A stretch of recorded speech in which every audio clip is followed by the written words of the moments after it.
23 मार्च देश की आज़ादी के उन महान क्रांतिकारियों को अंग्रेज़ों द्वारा फांसी के तख्त पर लटकाया गया। शहीद आज़म भगत सिंह, राजगुरु सुखदेव, तीनों क्रांतिकारियों को एक साथ फांसी के तख्त पर लटकाया गया। लाहौर की जेल में बंद इन क्रांतिकारियों को इसलिए फांसी पर लटकाया गया क्योंकि उन्होंने अंग्रेजी हुकूमत के खिलाफ बगावत का बिगुल बजाया था। ये वो महान क्रांतिकारी थे जो अपनी माँ को गुलाम नहीं देखना चाहते थे।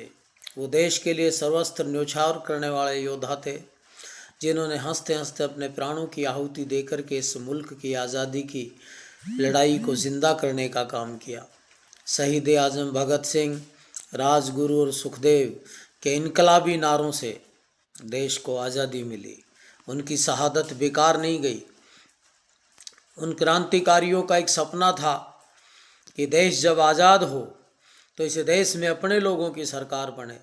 इस देश का किसान, गरीब, मजदूर, वो तबका जो गुलामी जी रहा है, अपने नरक भरे जीवन को जीने का काम कर रहा है, उसको मुक्ति मिलेगी और वो सर उठा करके चलने के काबिल बनेंगे।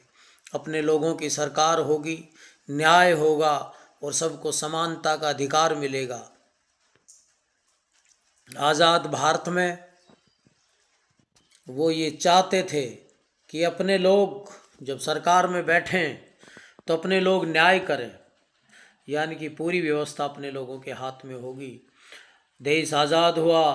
आज़ादी के बाद इस देश के किसान, इस देश का मजदूर, इस देश का दबा कुचला तबका सिर्फ वोटों के रूप में इस्तेमाल किया जाने लगा। यही दुर्भाग्य इस देश का रहा कि आज तक किसान को उसकी फसल का MSP भाव नहीं मिल सका। आज तक किसान कर्ज से मुक्त नहीं हो सका। आज तक हिंदुस्तान के किसान के सर पे जो कर्जा चढ़ा हुआ है, उस कर्जे के कारण उसे आत्महत्या तक करनी पड़ती है। आज देश किन हालातों से गुजर रहा है।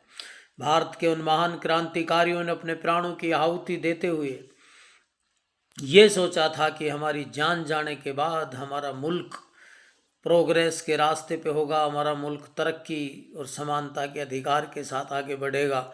उनके सपनों का भारत बनाने के लिए हम सब लोगों को आगे आना चाहिए और हमें ईमानदारी से उन क्रांतिकारियों को सच्ची श्रद्धांजलि देने के लिए हमें पूरे देश की न्याय व्यवस्था में विश्वास रखते हुए हर इंसान को समानता का अधिकार मिले, सबको न्याय मिले और सबके साथ पक्षपातपूर्ण जो नीति जो अपनाई जाती हैं उनसे छुटकारा मिले और जाति, धर्म और मज़हब की दीवारें